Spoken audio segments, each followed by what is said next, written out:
Hi, everybody.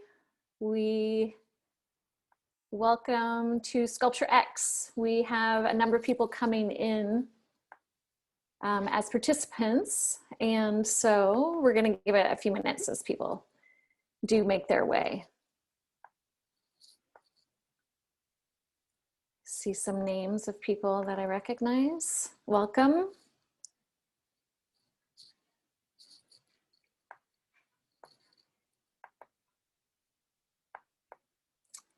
Hi, Dennis from Boulder, Colorado.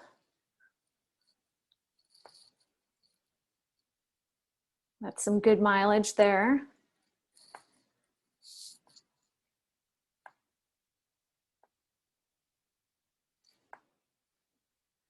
Okay, so I will speak slowly as some more people start to come in.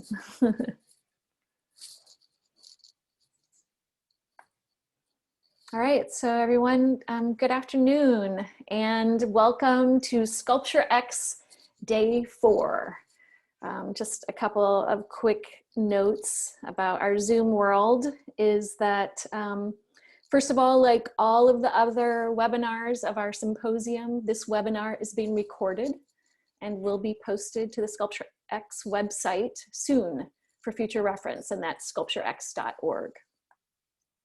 We do have the Q&A and chat features enabled on this webinar.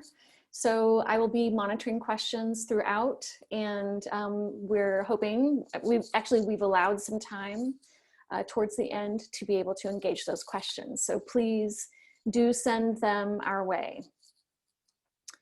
So for those of you who I do not know, which are many, I'm Delaney Jenkins. I use the pronouns she, her, hers. I teach sculpture and installation in the Department of Studio Arts at the University of Pittsburgh, where I'm also the department chair. This panel, just for you to know, for housekeeping a little bit more, is going to be followed immediately by a brief look ahead to Sculpture X 2021 with organizer Patty Beachley of Seton Hill University. So please stay on with us. We had a great planning meeting this morning at 10.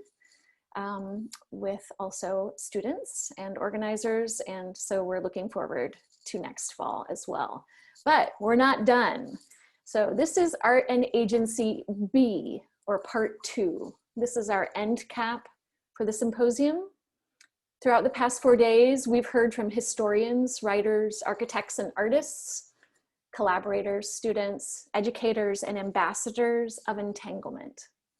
We have discussed creative work and practice, social practice, art education and art therapy, art in the age of COVID-19, monuments and history, racism and white supremacy, borders and boundaries, technique and material, space and gender, and ways to support each other in our creative exchange, which is what Sculpture X stands for, exchange.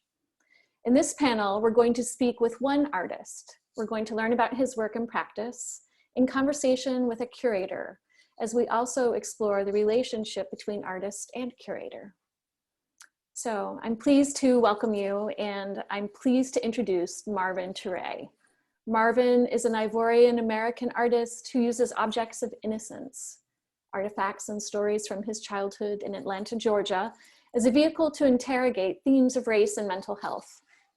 In 2014, Marvin completed a BA in New Media Arts with a minor in architecture from Southern Polytechnic State University, now Kennesaw State University in Marietta, Georgia. In 2016, he completed an MFA in Fine Arts from the School of Visual Arts in New York. Marvin has completed artist residencies at the Skowhegan School of Painting and Sculpture, as well as the Franconia Sculpture Park, where he was awarded the Jerome Foundation Fellowship in 2018. A few pieces from his series Black Bile Toys, which is a body of work that Marvin will share with us this afternoon, was exhibited earlier this year at the Latchkey Gallery as part of the group exhibition, A Muffled Sound Underwater. His work in this exhibition was awarded the Peter S. Reed Foundation Grant for Mixed Media Sculpture and was critically reviewed by Seth Rodney for Hyperallergic in April, an article that's really worth reading, comparing two exhibitions. Kilolo Luckett is a curator, writer, and culture producer based in Pittsburgh. In the 20 years that I've known Kololo's work in this city, she has always been committed to elevating the voices of underrepresented visual artists, specifically women and artists of color. She's currently the consulting curator of visual arts at the August Wilson African American Cultural Center, where she opened an exhibition of Dominic Chambers' paintings yesterday. And Kololo also serves as an art commissioner for the City of Pittsburgh's Arts Commission. She is founder and executive director of the new and forthcoming art space, Alma Lewis, named after abstract artists Alma Thomas and Norman Lewis, which is an experimental contemporary art platform for critical thinking, dialogue, and creative expression dedicated to Black culture. She's also currently writing an authorized biography of Naomi Sims, one of the first Black supermodels. She has just introduced me to Marvin, and Marvin has just moved to Pittsburgh. So I'm thrilled to welcome him, and I'm thrilled to welcome you both to this panel. Thank you for being here. And so let's see, we're going to, let's see, Kololo, actually, you're going to start us off, and then I will pull up the PowerPoint. Great, thank you, Delaney, so much, and for inviting me to participate in Sculpture X, and to Lisa and Jill for organizing everything and being behind the scenes and everything and just making things seamless. And thank you, Marvin, for accepting to participate and share your work with viewers and be in conversation with me and with Delaney as well. So thank you, and welcome to Pittsburgh officially with your move. Thank you. All righty, take it away. Oh, you ready? Okay, so just caveat here, I had a little problem earlier, so we're gonna see if we can manage this. And also that Marvin has 3 bodies of work that he's gonna talk about, and so he'll present one, and then we'll talk a little bit about that, and then he'll go to the second one, and then the third one, and then we'll also take Q&A at the end. Okay, oops, let's see. Marvin, is that working properly? Perfect. Yes. All right. So, yeah, okay, we can go to the first slide. This is one of my most recent projects entitled Black Bile Toys. And what I did was I created it's an ongoing project that I wanted to work in and bring fiction into the kind of conceptual framework of my projects. So I created this fictional toy company that pretty much creates toys dealing in the concept of melancholy. So if we go to the next slide, if we were to look at the title of Black Bile, I was researching medieval medicine and looking at the 4 humors, and Black Bile was one where it's an excess of that was seen to be the cause of melancholy. So I thought about this idea of this kind of just nebulous Black substance that would just surround and cover these objects, and then what that meant, right? What is this kind of material? What is the almost like the materiality of melancholy in a way? So I started to kind of play with that, with these objects and the different kind of materials that I incorporated. There's bringing in, I think, like techniques of kit bashing. I mean, I grew up playing with action figures and taking them apart and putting them back together, mixing them with different action figures. So it's really a technique that I've been working on since I was like 8 years old. So for over 21 years now. Working with these objects to kind of use them really as a tool to really talk about, what is melancholy, right? This kind of nebulous, really sadness, but that doesn't have a specific, specific source. So it's in that where I started to, really kind of parse out a lot of the finer, I guess, details of this project. So this first image is Big Cry. It's one of the sculptures in this that was exhibited it at the Latchkey show.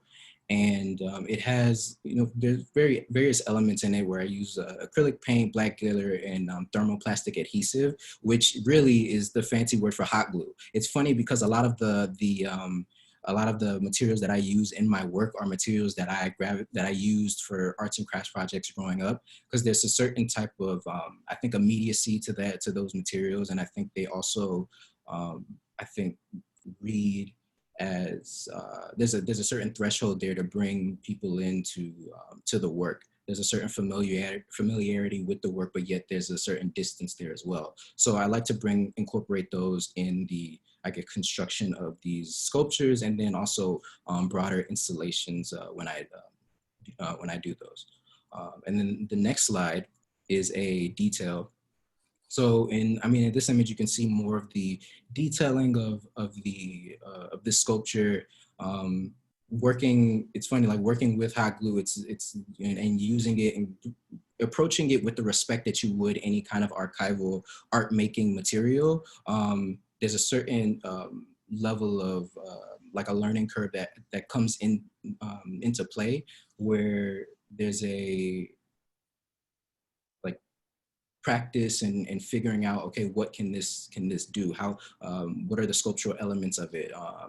The changing in temperature, how can I, create other forms with it? How do you get the drips to in some way almost look like they're frozen in time? How do you have them respond to the contours of the object underneath it? So I think in these ways, it's a sort of like technique that's being built as I'm almost in a way playing through this process. So it's it's like research, almost like an R&D department in a company. It's almost like research and development with a lot of play in it, but also very much so in conjunction with the kind of conceptual framework of the piece and those themes that I am interested in addressing.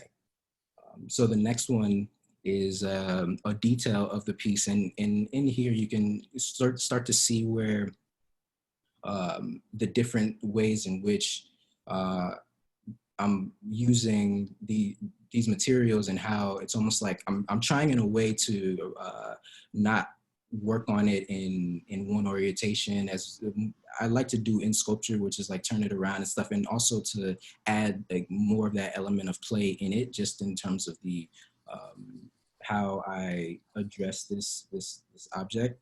And I think for me, the idea of working on this sculpture and working on these surfaces, constantly rotating it and moving it, and almost in a way where you don't know if the drips are going down or up, in that regard, I think in a way can be related to this idea of how this feeling of dealing with melancholy, and how it's almost like it almost like kind of permeates every kind of facet of your daily life when you're dealing with like mental illness in that regard.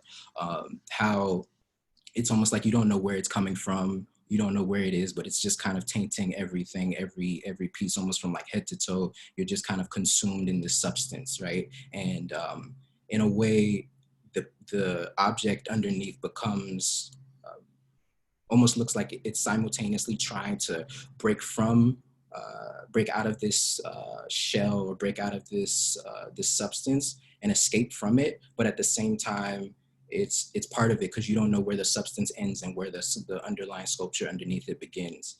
And I think that is also very much so very much so, I think, indicative of like dealing with trauma, and that idea of like trying to work through it. It's almost like if the more it is lived through, there's a sort of connection that happens where only through like working and therapy in that regard, you get to a sense of perspective to step back and see the difference. But when you're in it, it's very hard to see where where like you begin, and where like anxiety, or for instance, or sadness or whatever ends. So and the next piece is Right. The next piece is does the drip match the soul? And so uh, with my with the titles that I choose for the pieces, I tend to pull from uh, my culture, hip hop culture, Black culture. I tend to pull from just like terms, whether it's like internet culture, nerd culture. It's like these different communities that I'm a part of, bringing this sort of vernacular to the objects. I think so drip in a way, yes, is responding to the actual physical drip of this like uh, sort of liquid form, right? But drip also, it means can mean clothing, can mean jewelry, can mean like how fresh you look, how like what kind of jewels you have on, or for, in that regard. So does the drip match the soul was kind of like talking about this idea of like, really, does the exterior match the interior, right? Does the physical match the metaphysical? And I think that in this piece, I think I was working with this idea of like what for lack of a better word, what that duality is, in terms of uh, walking with this sense of, again, this like nebulous, sadness, but then also understanding, like, does that reflect on the outside? One of this kind of comes out from my first solo, my first solo exhibition that I did, where I had, it kind of came from the premise of what if our like emotional traumas manifested as like physical mutations. So I think in the way that keeps coming back in the work, where I think about what if you could see someone's trauma, what people are dealing with, whether they're just having a bad day, but what if that expressed itself on the outside rather than just like clothing or hair, that sort of thing, but literally if they grew, I don't know, wings every time they were sad, like what would they look like at like 50 or 35, or in that regard. So yeah, so that's kind of like the ideas at play, and while I'm working through these sculptures. And the last piece from this series is last sculpture from this I think capsule of this series is Super Sad. To go back a little bit, I say capsule because when you read the artist statement for this project, it reads as a part of a story. And what I wanted to do was have this story play out across different series of works. So in a way where, I'm a huge comic book nerd. So like going through and like reading the, issue 1 and then going to issue 2 and 3 or 300, it's that same idea where I kind of try to bring that level of engagement, I think, to my, to the works that I make. So thinking about how a viewer could go to this show or engage with these works and then get a piece of the story, and then grab something else for themselves personally with their own connection to the materials I use, to the objects that I use. And then in the next iteration, the next project, the statement being a part 2 of that story, or continuation of that narrative, and then them also gaining something else. So there's kind of like a simultaneous like journey where I'm wanting to give the viewers something really engaging, past just them coming to see some, cool sculptures. Like I want it to be something where there's discovery, where they also can get something out of it for themselves. And then in subsequent shows also being almost like, what's the next phase of the story? I'm curious to know where this goes next. So yeah. So that's kind of the broad overview of this project. Well, thank you, Marvin, for this first taking us through this first body of work. So a couple of questions for you that I have. One, I just want to rewind a little bit about our connection and how we met up. It was through an exhibition that came to the August Wilson Center called Race and Revolution. that was co-curated by Katie Fuller and Larry Osei Mensa. And that's how I knew of your work before then, but then that's how I got to really meet you for the first time. And I was just really impressed by how you take us through your process, and you actually made this newspaper. So you do printmaking as well. And you just have a wide range of in your artistic practice, and pretty in depth as well. So, which is such a talent in itself to have all of these different mediums that you're working in as an architect, having the architectural background, doing installation art, sculpture, printmaking, drawing.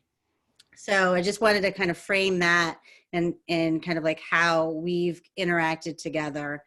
But so for this series, and the name of this Black Bile Toys, you talked a little bit about that, but then I also wanted you can you elaborate a little bit more about kind of like how fiction and imagination plays into this series, but also in your larger practice?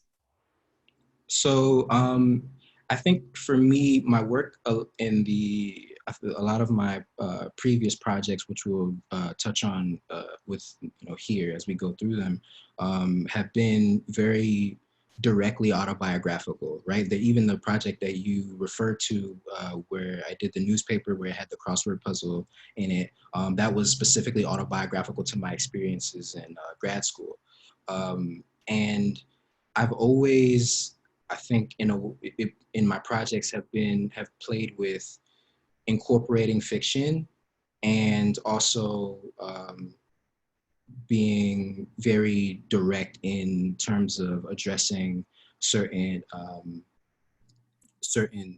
I think events that have happened in my life through the lens of my creative practice. I think that when I look to the ways in which I just learned, and some of the most compelling ways that I just gained knowledge, it was through fiction, right? I think there's a certain beauty in the metaphor, which is why I love hip hop so much. It's like there's a certain poetry there, right? Where a metaphor can be used to illuminate certain just ideas that and hit a listener, a viewer, or a reader in a way that in a more powerful way than they would have had you just said what you wanted to say just directly. So I think for me, my projects are somewhere in that spectrum in a way, or in that continuum of creating, whether it's like the works are always come from me, but whether I dive more into fiction just really kind of depends on what the project calls for. But I think it's just the power in the metaphor, the power in fiction, the power in being able to illustrate an idea, to be able to engage with the viewer, I think is what I find compelling and interesting in using fiction in my work. I got to see this work at Latchkey earlier this year. That was, I think that was one of my last outings before COVID hit, because we set up. Yeah. But seeing these images when you were making them, and then seeing them in person, because I always thought they were larger than they actually are. So the scale of it is really deceiving. You see this, and then you're like, whoa. You see, okay, the size is 5 by 2 by 12 inches. And you see them on these pedestals, and like literally they look like these little action figures, but a little bit beefed up. And there's this level of intimacy. You have to walk up very closely. You have to get close to it. And you see all of this texture. And it makes me feel like the stickiness, and then the smoothness, the hardness in the material that you're using. And it's so funny. I love the clever way of you saying, well, thermoplastic is just a fancy word for hot glue. Right. And I was like, that's so clever. But even with this figure, this sculpture, I feel like, okay, there's these projectiles coming out of it, emanating from it, but also coming at it too. So there's this, just happening at the same time. And even like, okay, this projectile coming out of this person's face, mouth. But then I also think about, this flow, fluidity, chaos, but then also, within that chaos, there's, something that makes me really kind of try to go inward as well to kind of figure out, okay, well, how am I relating to that figure, to that work? And so I wanted to ask you, when you were making these, did you invert them as well? Yeah, I rotated them, and I just definitely um, created and I think attacked the piece in a way, for lack of a better term, in different orientations. Like I think, as I was saying before, it's just a way in which of, I think for me, working in that way, I think one, it adds I think depth and detail to the sculpture. I think also for the viewer, I think it is uh, working in the round, working in something that's meant to be seen on all sides. Like I wanted to be able to like hide certain pockets of detail, and I think because I'm working at such a small scale, I have to be, I think, even more precise with how I choose to engage with the object. Mhm, mhm. And then how did you determine the material in making these? Um, I think for me, it's really like a function of like just the research, and then also what's generally like fun to work with. I think that's really what it is. It's like two spectrums. It's like the really serious and then the really playful of like what is that what are the kind of materials that I can use that um, address both of these for me, that address the uh, kind of conceptual concerns, but also it's just like, fun to work with, compelling. Like I can manipulate it. It can do more things. I can make this thing that people are, that's, this craft object that people are like accustomed to in one way, and use it for something completely different, where when they see it, they don't really know what material it is, what they're looking at. And I think for me, that's, I think, a way that I like to operate in that way. Mhm. And one more question.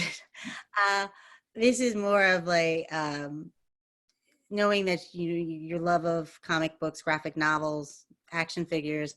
Are there any action figures that you like more so than others?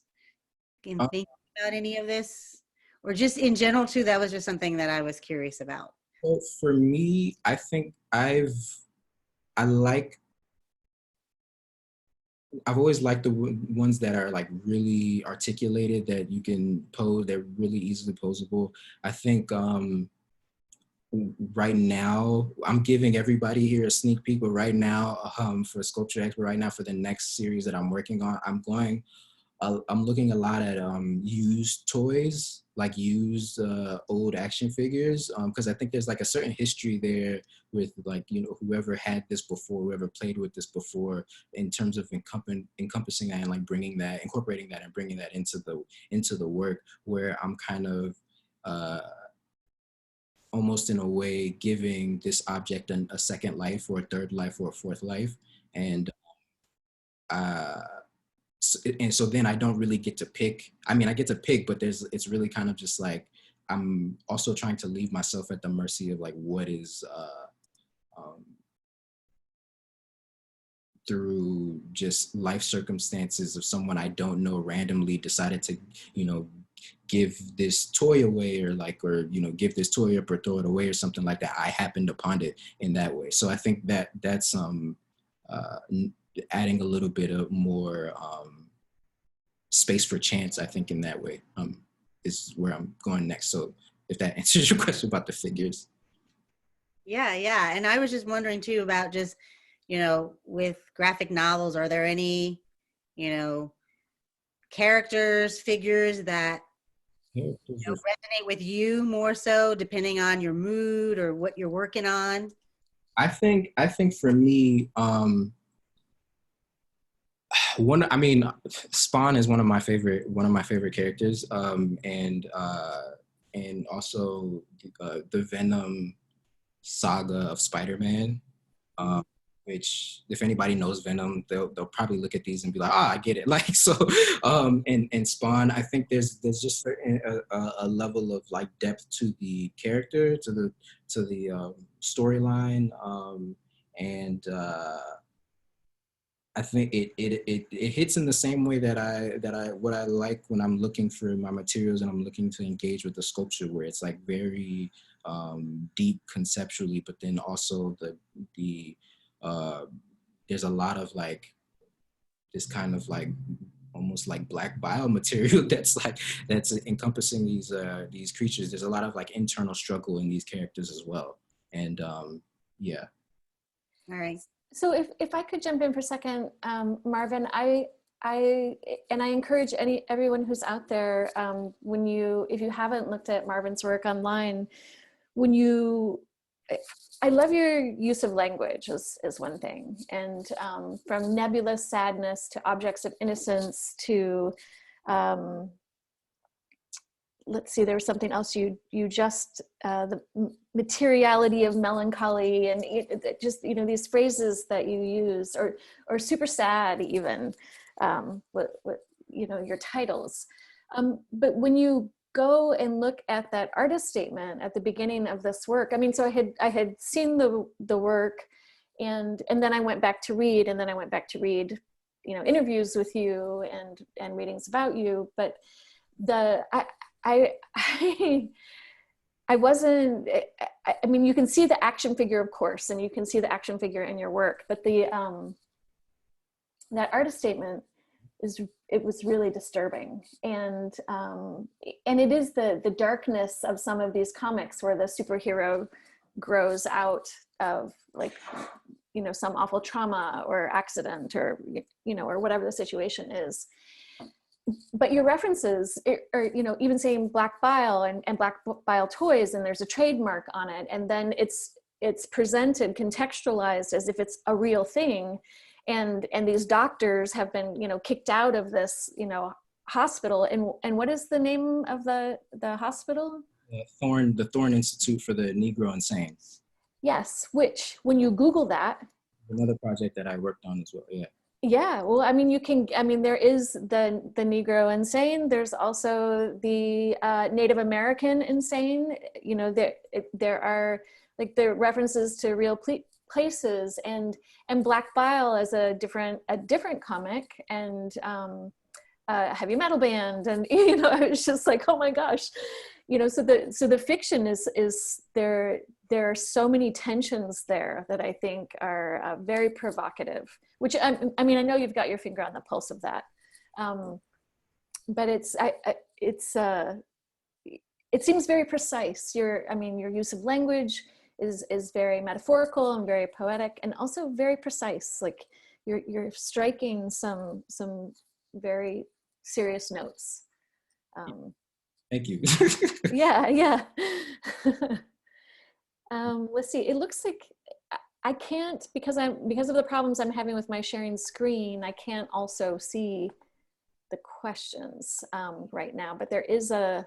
Ellie, do you want me to read the question? Oh, I just found it. Oh, you did? Okay. Yeah. So on the process, what can you tell about the way you're using to achieve the motion in the thermoplastic? So you were talking about rotating the objects as you're making them. Also temperature control as well. Temperature, okay. And in terms of heat sources, melting patterns, convincing the material to flow in a certain way.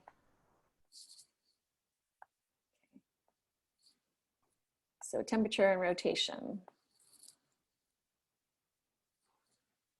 Okay, that was the question. It was a technical question. Yeah, there's I mean, it's temperatures, rotation, and there's also working quickly, very quickly, like on I guess sculptures, small, really tiny abstract sculptures from the so as you're using the hot glue, there's all this like other kind of byproduct that happens where the drips and happens. So it's like to use to pull those all together in kind of like a adjacent site where I'm working, and then create an abstract sculpture, and then incorporate bits and pieces of that back into the melting glue as it's setting and drying on the actual pieces, is that as well. So there's like working almost on 2 or 3 sculptures at the same time to create one. Thank you. Yeah. Okay, sorry, I did. Thank you. That was good. Would you like me to move to the next slide? Yeah, unless Kilo has any other questions. I don't, but I think somebody else, there was one more question that popped up. Another one that popped up is, oh, is there any armature? From Amy. No, it's really, I'm working, I mean, I guess you could say technically the piece underneath could be considered that, but no, there's no armature where I'm like working on. This is really just about, it's really in a way like kit bashing and then working on top of that sculpture. I guess it'd be bricolage in a way as well. So yeah. Great, I'm ready for the, is it topic 3? Consciousness? Great.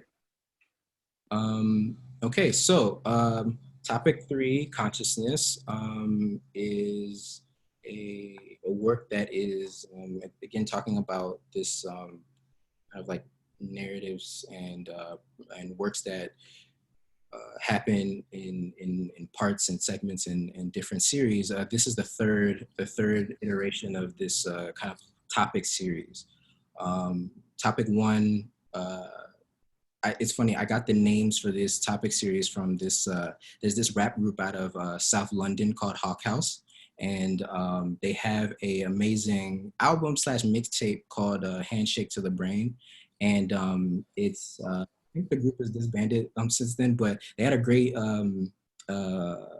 mixtape where they, there's a narrative that rolls through it. So the narrator of the album is literally giving a tour through the different parts of the brain and telling what the processes of this brain are, and then these different parts of the brain, and then the song is directly tied into what part of the brain the narrator is giving the tour of.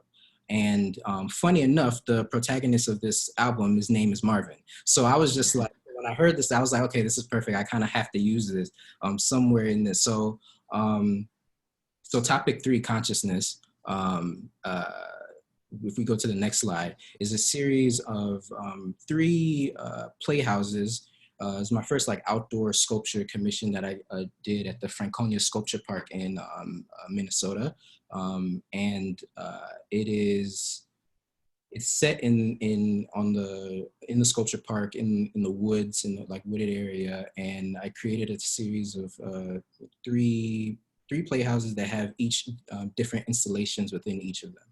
And the idea of topic 3, consciousness, was again back to the more like autobiographical points of my work. Topic 3, consciousness, was really me questioning where my consciousness was at that moment. So at that moment in time, I had started therapy again and dealing with like my own like mental health in that regard. So in this project, I kind of wanted to really talk about and really kind of interrogate what I was feeling at the time, and interrogate these kind of like emotions and thoughts and feelings. So these playhouses, for me, if we go to the next slide, for me, the playhouses represented, when I was a child, represented a place where anything was possible. So as a kid interacting with like playhouses, it could be a rocket ship, it could be a pirate ship, it could be like a house. It's like there was this place where we could make it anything that we wanted it to be. We just had to imagine what it was. And I was thinking about, okay, what if this house had grown with me, right? What if this house had instead of it becoming a result or of the imagination of a child, it became the reality of what the daily life was of this Black adult growing up in the United States. Like what does that mean, especially in my life particularly. So these kind of really like three states in a way. I wanted to really kind of give the viewers a experience as they're walking through the woods. So it's a bit hidden. The trail is also all Black mulch. So it's like you're walking through this like beautiful like forest. There's green. There's also other sculptures in the forest, and then you happen upon these three Black houses, and then there's a Black mulch trail that you walk through to get to each of them.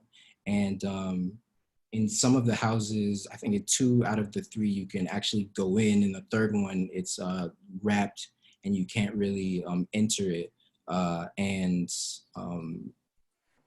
Yeah, and I wanted to really just kind of manipulate the way in which people's bodies are used to engaging with art in that regard, and to really kind of use that discomfort in order for them to engage with the work from a different perspective.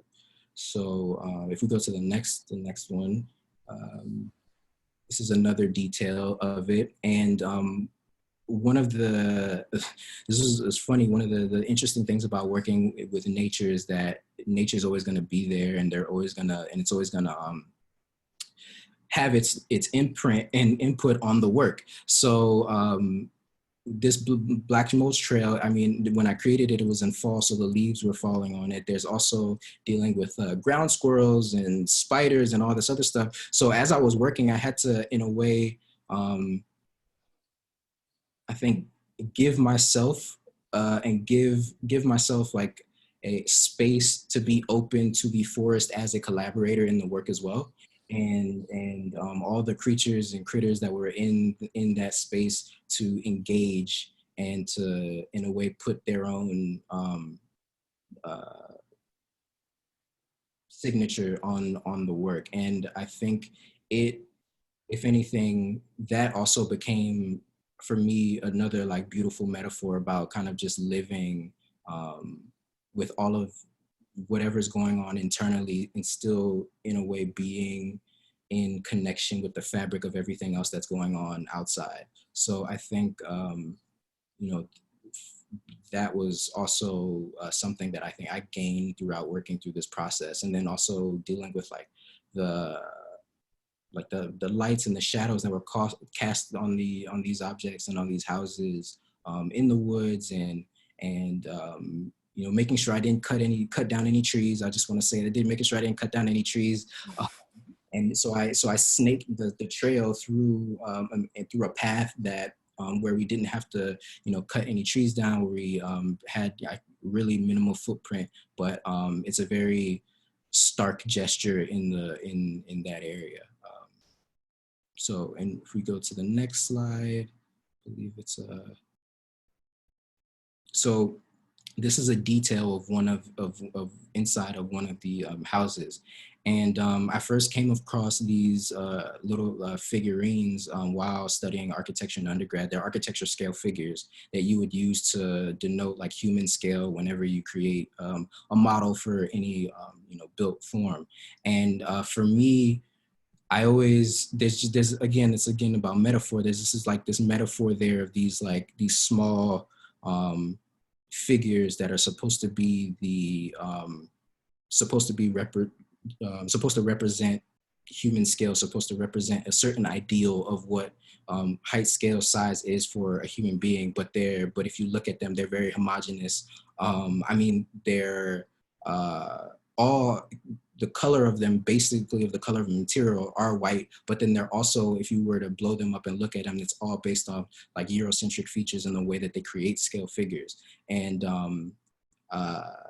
so in addressing and putting these works in the mulch that was actually in one of the playhouses, and some of them are actually on the interior of some of the playhouses, it was in a way to talk about almost like these, they kind of started to read as like ghosts in a way, or these kind of like small little specters that are kind of almost like whispers of what normalcy is supposed to be in this space. So yeah, so that was a detail of one of those. And the next slide, I believe that might be, yeah, so that was it for that project topic.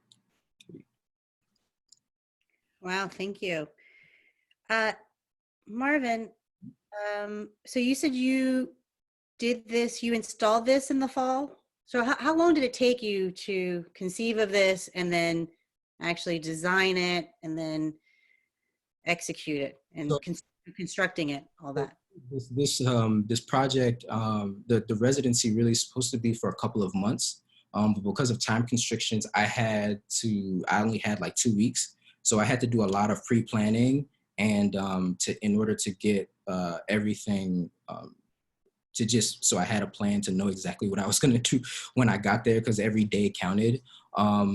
I also want to definitely thank the people at Franconia, because when you're a FSP Jerome Foundation Fellow, you get assistance. Like you get assistance from the intern artists as well. And then they have grounds people there who help actually construct the work. So they are familiar with the terrain, they're familiar with the kind of conditions of the ground and the sites. So they can tell you whether, for instance, for these playhouses, like you need to like elevate them on this type of wood because this ground, the moisture and it's in the rotting of the wood and all this other stuff. So all of these concerns, like site specific concerns, they know, and they're there to help. So with the team and with at my direction, we got it done in a really short amount of time, and I'm so thankful for that. Definitely had help. Wow, it's incredible. So how did you determine the location and then also the scale of the playhouses? Because, when I think of playhouses, I think of children playing in it. The scale, is it, reflective of the size of a child, or is it adult size? So they're child-sized playhouses. They're all, because all the playhouses were prefab. So they're like prefabricated just playhouses that you can get. And I wanted specifically understanding like who comes to the that sculpture park. It's a range of, in terms of ages, in terms of people that go there from the community, and most of the sculptures on the site are very large and are, the scale is massive. They also range, there are a lot of smaller ones, but they're intended for what you would think of somebody creating a sculpture and fine artwork for, like mostly an adult audience.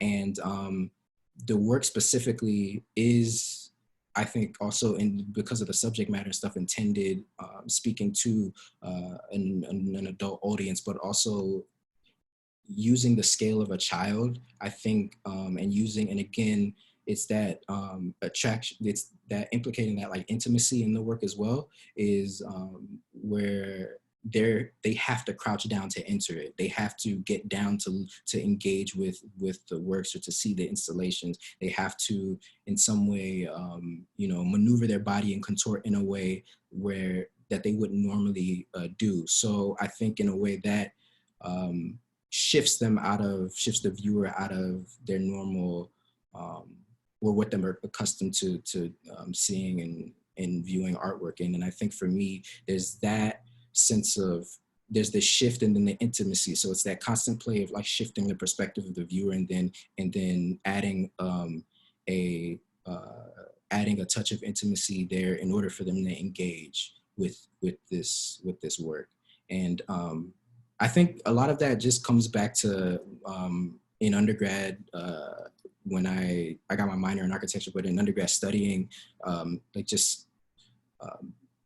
the human form, like spatial awareness, like what different types of scale that denotes like intimacy, how to manipulate the eye in terms of like light and shadow. So it's like all of these things are at play even when I'm making like small sculptures to larger installations, all of these kinds of notions of understanding the human body and how certain things and certain postures and positions make you feel certain things.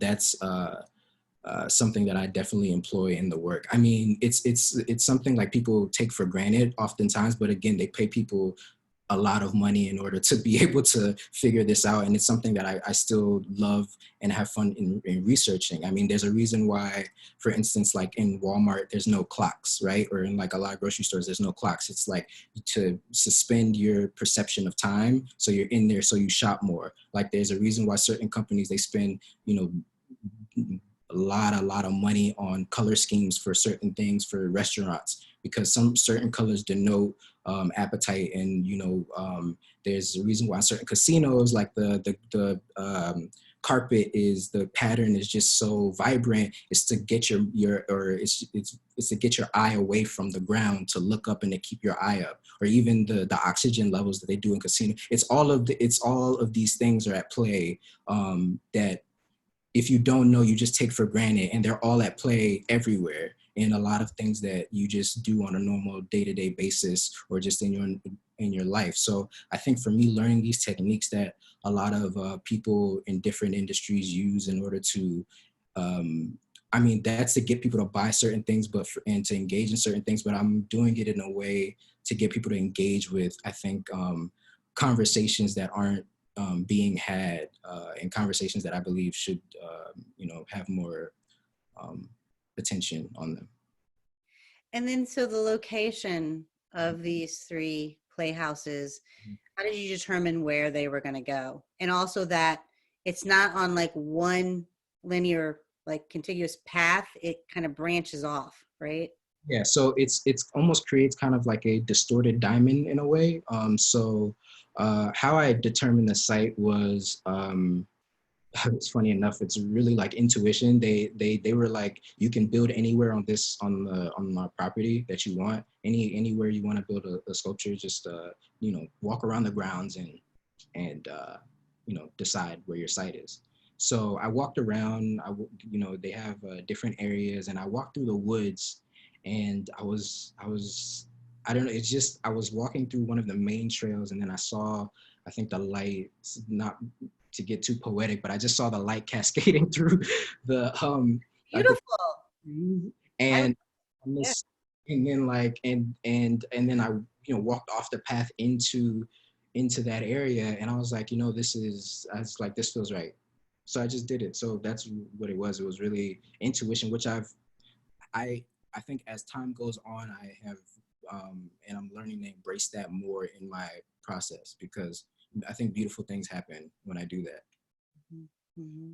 And then another question I have is, I mean, I have a whole bunch of questions, but still, just this one question is, what is the, is it this a permanent? Does it break down over time? Does it get, absorbed back into the earth because of the materials?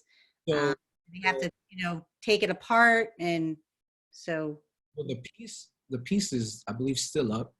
And for me, I mean, I think I talked to you about this before. Like I was, had this book on weathering. It's kind of like this idea of, it's like this kind of more theoretical architecture book on the idea that, finishing ends construction, but then weathering constructs the finish. And this idea of like, they're playhouses, but in a way it's like kind of like a bit of a small like architectural intervention in this forest. So I was thinking about how over time, when it was first built, this like pristine, just kind of like black gesture through the woods, right? Like I just looked at it and thinking of my drawings of my sketches of the in the kind of the process of it, thinking about just this black kind of gesture, um, in this forest, and how over time the um, the forest will kind of you know react to that, and will undoubtedly leaves will fall on top of it, squirrels will move in, like all this other things. And, the black won't be as pristine as it was. Like even when I left, like, there will be deterioration. So it's like understanding that all of this is going to happen. And again, with the conceptual framework of talking about this object that represented infinite possibilities as a child, right? It could have been anything, to using that object to represent the reality of like life.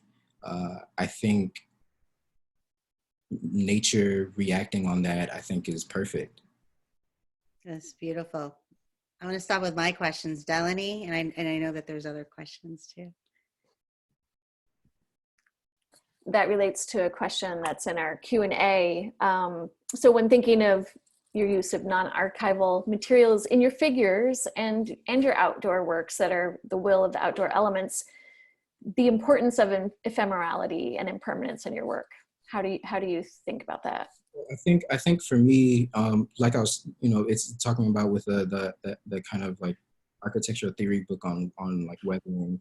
I think in terms of the ephemerality in some of my works, I think when I first started making work, I was really precious about making sure the works were the objects I was using, the materials I was using were archival. I was really just hammered that in, and I think also in school we kind of like push that. And I think for me, it became less about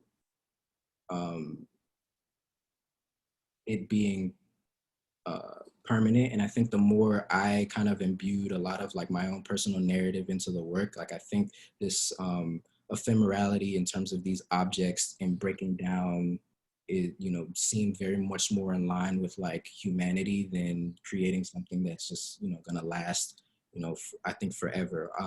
I think also on a practical side, for like I've worked as an art handler, and I've worked in the art industry in that regard, and having to do like condition reports on old master paintings and sculptures, and dealing and packing antiques and installing like works from the Baroque period and certain and things of that nature. It's like understanding that people spend millions and millions of dollars trying to restore certain things, right? And restore these art objects, and some of them that weren't even meant to last this long. And I think that from a technical aspect, I kind of find that there's a bit of a kind of a joke that I get in it, where thinking that like one day somebody will spend all this money trying to like create this kind of strange contraption to keep this thing that's meant to deteriorate pristine. So I think from a technical aspect there is, there's that, but then also from a conceptual aspect, it kind of just all falls in line. So could you say you said finishing ends construction and weathering constructs the finish, yeah. Constructs the finish, right? Weathering. So. That's lovely. And I think we might have some chat questions too, but yes.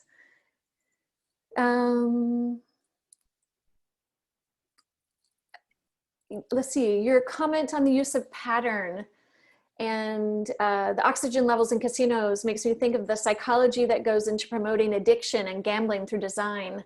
Michael Kimmelman, writing in the New York Times, challenged the American Institute of Architects to stop building prisons with solitary confinement and execution cells. What are your thoughts on ethics and design, from toys to slot machines to architecture? And that's from Lisa. Lisa, oh, interesting.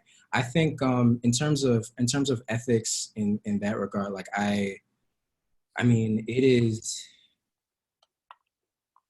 so. In terms of when we look at like advertising, right? Like they had to put in certain rules against like subliminal advertising and things of that nature, and having to put in rules against people using certain tools to make people do things against their will, even if it is subconscious, even if it's something as quote unquote benign as buying a Coke or something, or buying a Pepsi or a Sprite. But I think that there's when you look at that on the other end, right? There's you know, they had to put in regulations against cigarette companies for the type of ads that they were doing, because that there's certain types of you know, characters that they can't use because, you know, the I think it was like Joe Camel or something like that. It's just like the characters they can't use because they, you know, seem to resonate more with like with children and the youth in that way. So I think that there's definitely I think there's definitely a responsibility to create some sort of like safeguard so that a lot of these tools aren't used in a way to, I guess, um, get people to into, I guess, not to say like activities, but to get people into like kind of dangerous situations in that regard. But I think there's also from the other standpoint, which we've had like many debates in many classrooms about the ethics of these things. Artists and designers like to manipulate these elements in order to, you know, almost test the efficacy of the design and that creative practice. And I think that people often question, where does it end, right? Like if you stop casinos or, you know, grocery stores or something from doing that, where does the regulation end? So I think that there's a balance that has to be struck in terms of how to put safeguards in place so that it's not in a way, I don't know, some like mass like brainwashing into some kind of like weird sci-fi novel through design or something, or Starbucks start using a color scheme that, you know, makes everybody like, I don't know, want to design like killer androids or something. But like there's I think there can be some, I think there's definitely an ethical component to that. I think also, I mean, the prison conversation is a longer one, because the solitary confinement is inhumane, and but I think architects and designers in their space in the kind of like prison industrial complex is like a small part versus the overarching kind of just institution of it itself in terms of what it's meant to do. Because in that system, you know, the designers and architects are fulfilling their purpose of what they're supposed to do, of what that building is there for. And reform and rehabilitation is not the goal of that building. Wow. Yeah, there's so much to expand on in that. That was a great question, Lisa. So shall we move on to the final body of work? Yes. So Paranoia's Midnight was exhibited last year. Wow, this year, time is weird this year. But yes, last year in 2019 at Hall Gallery in New York. Paranoia's Midnight for me was really a different, it was a different way of working, in a way where I kind of pulled into a deeper space of like autobiographical work, and then also wanting to push the, I think, technical arm of my practice in a different way, and stretch that and exercise that in a different way. So if we go to the next slide, I created an installation where at first I got myself a 3D scanned, and and got a 3D sculpture made of my likeness, and then I created imperfect cast plaster replicas, and then created this installation in the space, and then used also large, really large sheets of plaster to create this kind of broken floor, almost like landscape that these figures live on. And if we go to the next slide, so these, so Paranoia's Midnight was more so, I wanted to speak specifically about what it's like to deal with paranoia, and more specifically like racialized paranoia. And I kind of detailed in like talks I did about this work and others, racialized paranoia for me is this idea of having dealt with experience with racism, having dealt with like the inequalities in this society. It's this kind of internalized fear of not knowing like when it's going to hit next, if it's going to hit next, if somebody who's talking to you and they may say something, are you internalizing, is that thing that they're saying, is it inherently have venom in it, or is it this uh, internalized fear because of things that you've experienced, things that your loved ones have experienced? So it really, I think, plays on the idea of never being on sure footing, and always being uneasy, always being on never feeling whole. So I think for me, that was kind of like the metaphor in working with this floor and this plaster, that this material that, you know, is very brittle, but then also looks solid. And you know, these figures, even though they're so small, there's like this statuesque quality about them. And I think that for me, there was that play there in, I think, manipulating the mold and having these pieces be imperfect and some of them cracked, is this idea of like never really feeling secure, never really feeling a sense of safety. And I think as the viewers, and me watching the viewers as they're bending down to interact with these pieces and to look at them, there's this fear of encroaching, of getting too close to not only the landscape but the figures, because the floor is broken around them, and the fear of like causing more damage.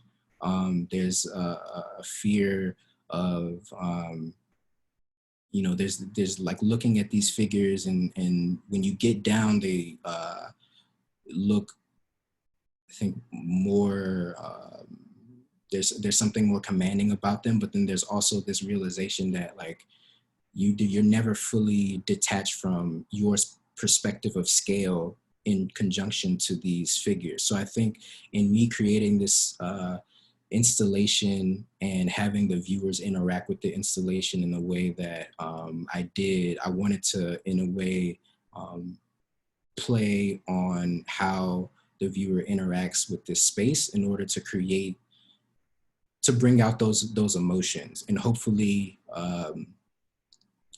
they sit with the experience of what it meant to engage with that installation, and how just the gestures of engaging with that installation kind of shaped their understanding of what I was talking about in the work. And if we go to the next slide, those are just more detailed shots of these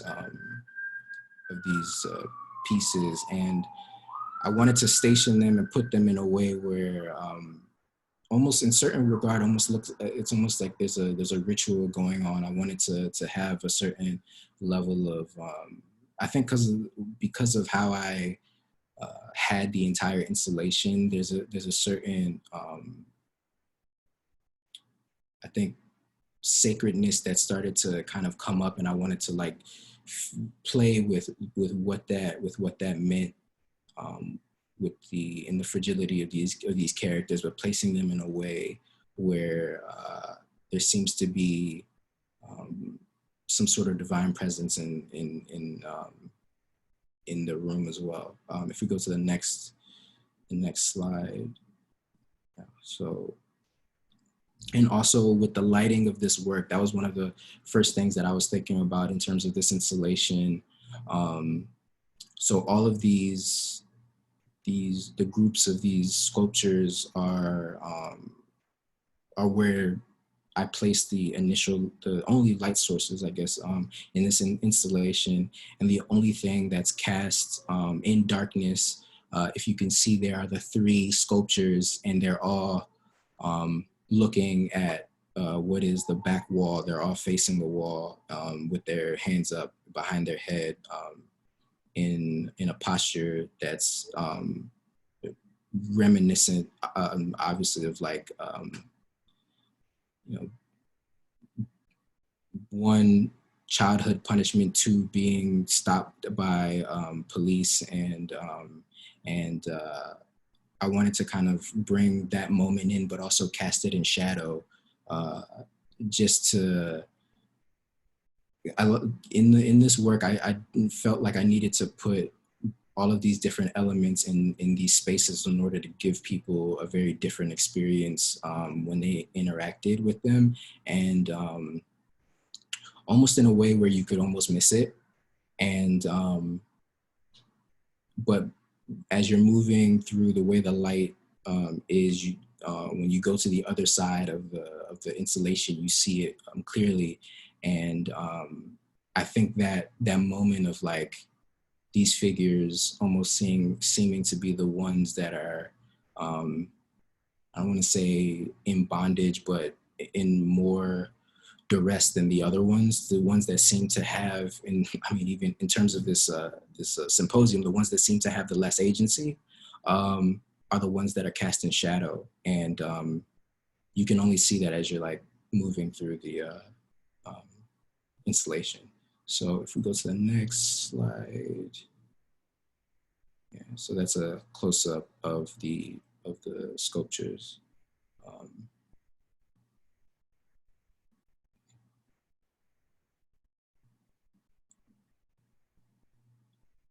And then next one, I believe.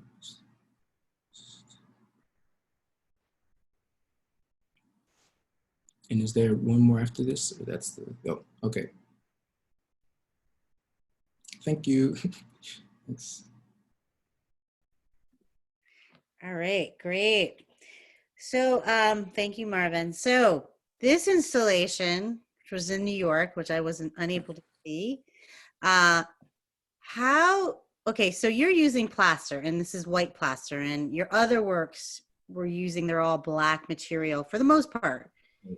And so, and I mean, I know like with the plaster and, you know, referencing for me to thinking about like these classical forms and, you know, and you're kind of inverting that in a way because there's this black body inhabiting this white plaster. So this white exterior, but in this black form. And then with these, I look at this plaster on the ground and, you know, having to negotiate this landscape, this uneven landscape. They're almost like there are these protrusions, like as you walk through that space. So these are just things that are coming to mind when I see this, but then also the scale of it. This is your body. But then in relation to the space, these are actual life size, or have you actually, they're smaller? Are they more like figurines? Are they, just to give people that don't know? I mean, I know, but I just wanted to act as if I didn't know. These figures are about 8 inches. And yeah, so each of the figures is about 8 inches. I think I have the overall scale of the work on the details, but there you go. Okay. Mm-hmm. The whole installation is like 13 by 11 feet. But yeah, each of these figures are small. So I think for me also, to shrink my body down to that size, to create something brittle in a way, but that looks also as if it should be like a 10, 12, 30-foot sculpture that people are engaging with and seeing that there's this, that they're engaging with it, but then they're always kind of looking over it, right? They're always looking over on top of this thing that they are questioning. And it's funny, the interesting conversations that I had with viewers when they came to see this. I mean, one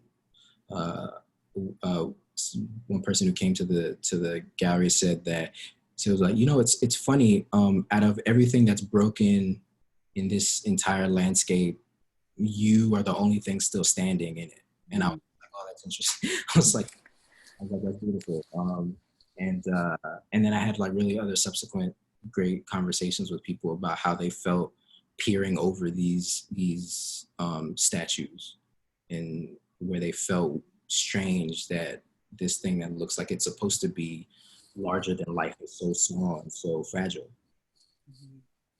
I mean, they hold so much power, um, so much power, and the fact of you having to you are implicated by the act of looking and peering in, and that kind of hovering, um, and even how did you determine in laying out the plaster on the floor in it almost looks like a land form, a mass form, as if it's like an island in a way.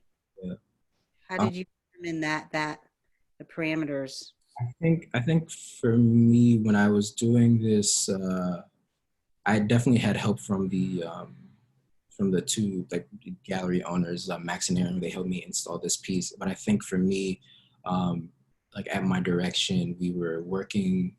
Uh, they were focusing more on like on creating the plaster pieces, and I think for looking at how I wanted the installation to feel and how I wanted people to move through the space, I think was technically, from a technical aspect, that was a concern.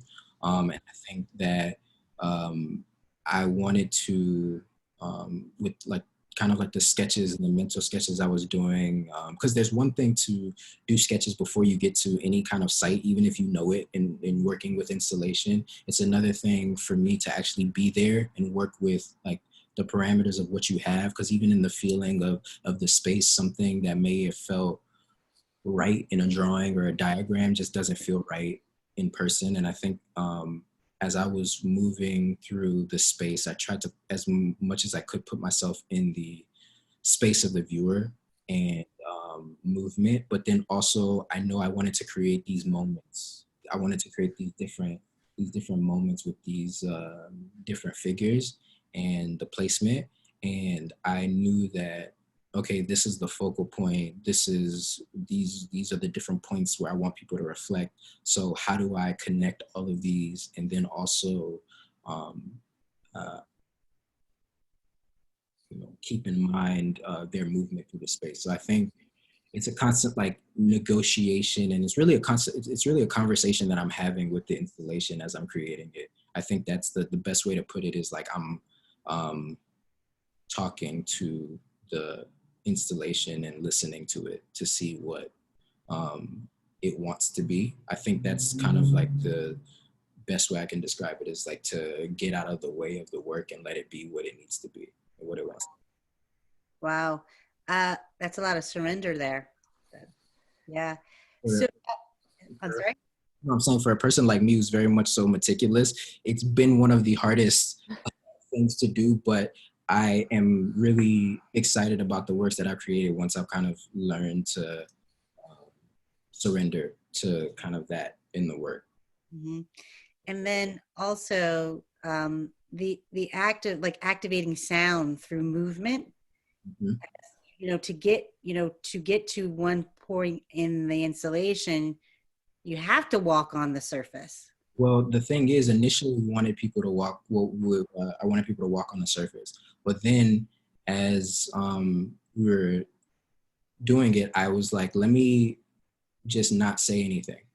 Let me not mandate whether they do or they don't walk on it, and let's just see how they interact with it. So What was that like? it was a bit nerve wracking, but also like, again, with the piece learning to surrender to what the work wanted, and what the installation called for. I think the funny thing is, in terms of talking about sound, right, in the space, um, any crunching almost acted as an alarm for people. Like, oh, let me step back. Any kind of like further breaking of the installation, further creating more damage to this kind of distressed and deconstructed floor, they wanted to, back off immediately, because there was almost like, oh, I transgressed in some way. So Mm. take a step back. So it's funny how, you know, that sound of the crunching, and them being almost implicated in further creating more, I guess, for lack of a better word, destruction, stopped them from continuing to, walk on the piece. Yeah, because I find it sometimes when you do go to work that's installation based, or even just paintings on the wall or whatever. If you say please do not touch the artwork, it seems as if it's inviting people to want to touch it. And when you don't have anything on there, and it's saying literally come on in, people are hesitant or apprehensive about, ooh, should I go in? Where's that line? Where's that boundary? I don't see it. So it's always the question mark. So really interesting. So I just, I want to give us we've got a 10-minute window here for some questions to come in. And I'm going to pop out of the share screen for a second, but I do want to, Marvin, when you were talking earlier, can y'all see my cursor here? Yes. So this is where those three figures that you were saying that were lacking agency. I saw them earlier when I was looking at these images earlier in the week.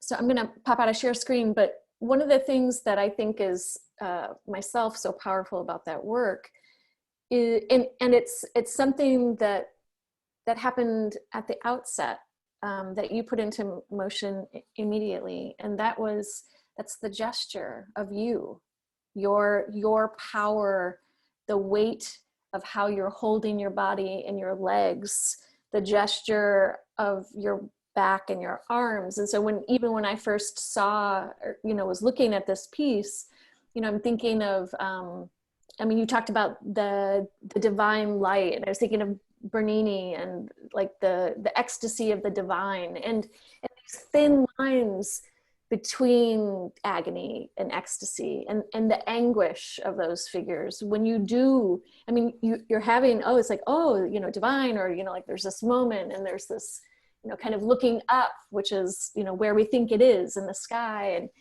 But then when you look down, you take on that reverse role and you look down and you see that pain and kind of the agency of that for the viewer, like I'm responsible even.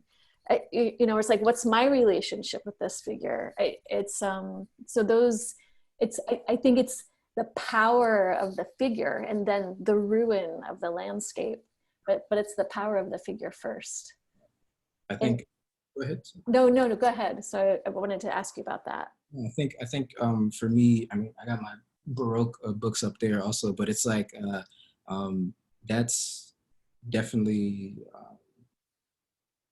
I think looking at sculptures, I think in books and researching giant sculptures and installations and things, and just larger scale like architectural interventions, but trying to figure out how to bring a lot of those feelings that you get when you're in all of scale, but trying to bring them into the intimate, bring them at an intimate scale. Because I remember, there's a really big difference between size and scale, and I'm very particular, very specific about using that's like one of the things that I constantly come back to in the work is a practice of figuring out how to bring this like magnitude to like such a small scale and an intimate scale. Because really, when you look into the Baroque movement, it's really kind of like, for lack of a better word, like propaganda for the Catholic Church in order to get people to like be in awe and stay, right? But again, they're beautiful objects, beautiful paintings, they're beautiful, sculptures. And when you see some of these artifacts in person, or like, if I go to like a museum or go to the Met or something like, and see some of these things in person, there's a certain like, I don't know, like divine quality about them, but understanding that like, that's a trick from an artist, right? And it's like, it's scale, it's gold, it's like all of this like it's drama. And I think that there's something theatrical about that, but being like, growing up in the family I grew up in, half of my family was Catholic, the other half is Muslim. So understanding like going to services in a mosque or like a Catholic church, and then seeing, like, for me, I was always like, not paying attention to what was in the, I was looking at the stained glass windows and looking at like the reliefs and all of this other stuff, I'm always interested in like the art and all of that, I think, and the ritual, right? It's about bringing what that is, right, into my practice, like trying to figure out how I can create that space in the work, because it's powerful, even if it's, you know, they're using it for a specific thing to get their point across, their idea, their ideology across to somebody for their understanding. You know, at that point it was for, you know, people for, you know, lack of literacy, like how do you in a way express these ideas for people who aren't reading, but like, you know, those sculptures and things that like still persist to this day in terms of we understand and we get this sort of like out of body experience when engaged till to this day, which is why a lot of sculptures, people rely on scale and well on size, right, to create that. And I don't know, maybe it's me giving myself a challenge, but trying to figure out a way to do that at an intimate scale, I think is fun. It's a fun and challenging practice for me. Yeah, and you do it well, and you write beautifully about it also. It's like your statement about paranoia's midnight is also beautiful in terms of your discussion of the racialized paranoia, which is, you know, so so very strong, and also midnight, you know, like these moments of transition and opportunity and dream and reality and where they bump up against each other. So we're at the end of our time, and I would like to thank you both so much. Marvin, thank you for sharing your gorgeous work. Welcome to Pittsburgh. And Kilolo, thank you so much for sharing this conversation and for, I would say, you know, partly bringing Marvin to Pittsburgh. And thank you both for being here this afternoon, and to all of our participants who brought good questions. So as we are moving, so as we approach our culmination this evening, I also want to thank everyone involved in this symposium, from the organizers, presenters, and participants, for a truly inspirational 4 days. While I couldn't imagine wanting to attend one more Zoom anything, this has, I've really mined some, you know, wonderful material here for my own work and practice and for my students. And in meeting students from different universities and discussing their work and just talking about practice and exchange. So thank you all again for this amazing abundance at a time when it couldn't be more necessary to come together. So I really appreciate that. And Patty Beachley, if she's not here already, there she is. All right, Patty, welcome. So we're a moment early perhaps, but Patty's from Seton Hill University, and she is going to guide us to Sculpture X 2021. Thank you, Delaney, so much. And thank you, Marvin. Thank you. Thank you, Marvin. Thank you, Kilolo. That was a wonderful panel. Thank you, Delaney. I am going to present our look ahead for Sculpture X Art and Agency 2021, Part 2.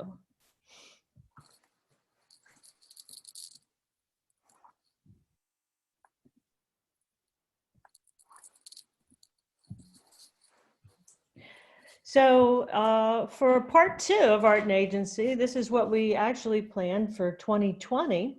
So we will be live in Pittsburgh, Pennsylvania. However, in our planning meeting today, we discussed all the different virtual components that we thought were successful with the conference, the virtual conference this year, and plan on incorporating those as well.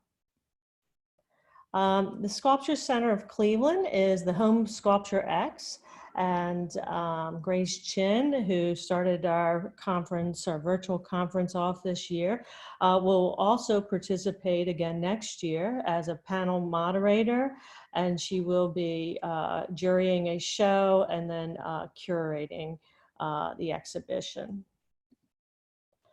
Our partner universities are similar to this year. We will have Chatham, Edinburgh, Seton Hill, Slippery Rock, and University of Pittsburgh and Allegheny College participating again for next year. And Edinburgh University of Pennsylvania as the conference organizer with Lisa Austin. At Chatham University, we'll be hosting panel sessions and hopefully an exhibition as well. At Seton Hill University, this is our art building and it houses a couple galleries, and we will have student exhibitions in these spaces as well as student-centered presentations and activities. Also, Slippery Rock University is one of our organizers. And then University of Pittsburgh will host conference sessions and do live student portfolio reviews. But since the virtual ones were so successful this year, we will also be doing virtual ones as well. And then Allegheny College, will serve as panelists, hopefully for some of the panel sessions. Some of our partner organizations that really didn't get to participate as much this time around in the virtual format are Civitas, Associated Artists of Pittsburgh, Pittsburgh Society of Sculptors, Rivers of Steel Arts, Brewhouse Association, and the Westmoreland Museum of American Art. And they will be hosting events next year. So there's our Civitas sponsor. Associated Artists of Pittsburgh will be hosting a member exhibition called Shelter for Sculpture X next year. And this is the one that Grace Chin will jury the works submitted from the membership of the Associated Artists of Pittsburgh. They will host the exhibition at the Ice House Galleries where they're located. And we will also have a curator's talk there as well. Brewhouse Association on the south side of Pittsburgh will host an exhibition and panel session. And that will be supported by the Pittsburgh Society of Sculptors. We finally titled the one that was supposed to happen this past year or this time of year, Sculpturette, but we'll be revamping that for next year. And then Rivers of Steel Arts hosts the Festival of Combustion. And this was going to be our culminating activity for the conference. And it's an iron pour that occurs outside at the Cary Furnace sites. And also there are lots of activities and music and celebration that occur as well. And then out in Greensburg, when we're at Seton Hill University, we're also partnering with the Westmoreland Museum of American Art. And they will host our keynote for the conference as well as panel sessions. The William Penn Hotel is our projected conference hotel for next year, right in downtown Pittsburgh. And then this is just a little history of where the conference has been since its start in 2010. Cleveland hosted the first two, and then it moved on to Columbus, and then Detroit, and then it was in Pittsburgh in 2016, and then Bowling Green and Toledo the past 2 years, and then of course this year virtually in Pittsburgh, and then present in Pittsburgh for next year. So if you're thinking about hosting the conference for 2022, please contact us. So that would be a call to action, either to host 2022. You can also propose a panel for next year. You can propose an exhibition and or volunteer. So you can contact us at that email right there if you would like to participate in any way. So I'm going to hand it over to Lisa Austin at this point to say some closing remarks. And I just want to thank everybody for all the work that they've done to make this a successful virtual conference. Thanks. Hi, everybody. I'm going to share my screen for a minute.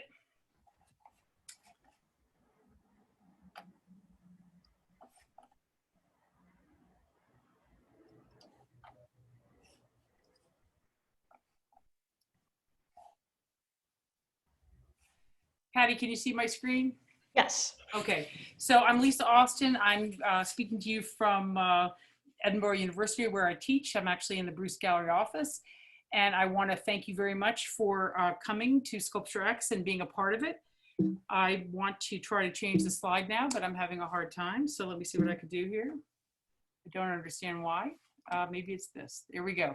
So these are the original founders really of Sculpture X. I showed this slide at the beginning 4 days ago, but I just wanted to point out again that Anne Albano on the top there, and then John Vaco on the bottom right, were the two institutions, the Sculpture Center and the Erie Art Museum, that really allowed us to really go forward and create this. And now a number of the people are still involved in the Sculpture X project.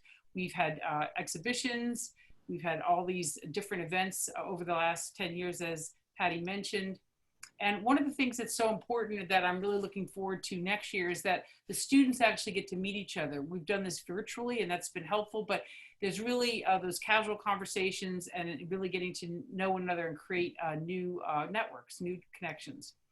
And also another great thing about the live Sculpture X is the actual student exhibitions. And so you can see here one of the students' work, and then you see the person standing sort of in the middle there is Charles Tucker. He's now at Bowling Green, but he was actually at Cleveland Institute of Art 10 years ago and was is one of the founders of the of this sort of organization. We're really not an official one yet. Again, Patty touched on the places that we've been. This is a little deeper dive into the people that have been sort of the keynotes. And one of the things that's really important to notice is that one institution does not take it all on. Usually it's several partnering institutions. Usually there's one lead, one person has to start at those. So reach out to us because we'd love to see this continue growing. And again, here's a little map of the places that it has been. And just to say a real thank you to the organizations that have forked up the money that was necessary to get this thing going. And I want to especially talk about the Sculpture Center, which is actually handling all the money for this, so that each organization is donating to the Sculpture Center, a nonprofit, from which all the checks and stipend checks will be issued. Allegheny College, we had Paula Burley, who was led the opening nice event. And Chatham University, we have a commitment from them to continue on next year as well. Also University of Pittsburgh, Seton Hill University, Slippery Rock University, Edinburgh. And I want to especially make a shout out to Jill Linton, who has been with us thick and thin, all kinds of hours to make sure that this technological version of Sculpture X actually went off pretty much without a hitch. Thank you so much, Jill. And I also want to make a shout out to David Ross and Riley Brown, two very proactive students who I met back in Toledo and in Bowling Green. And they remembered that I said, hey, we want to have students get involved in Sculpture X. Well, they hunted me down a couple months ago and I put them to work, and they are our social media team. They put up the Instagram at @sculpture__X and did a great job at sharing some of the information about the conference, the symposium. And the group that I'm involved with, Civitas, is sort of in the business of starting organizations, it seems, and there's a list of them over there on the right. And then this is this year's team. It's we've all worked really hard on this, all through the pandemic, all through the summer. And I think we did a great job. Pat on the back, everybody. And then I want to leave you with this idea that we have, there were so many successful parts of the virtual one that we want to put on a little tiny mini SX Friday, February 5th, just in the afternoon. So look online for more of that. We'll be in touch with you. And this is also a reminder to register. If you still haven't registered, please register, because then we'll have your email and we can let you know about all of the things that are coming up. So I think that is my last slide. And I want to say good night, everybody. Farewell. If I can figure out how to say goodbye. I will. Bye.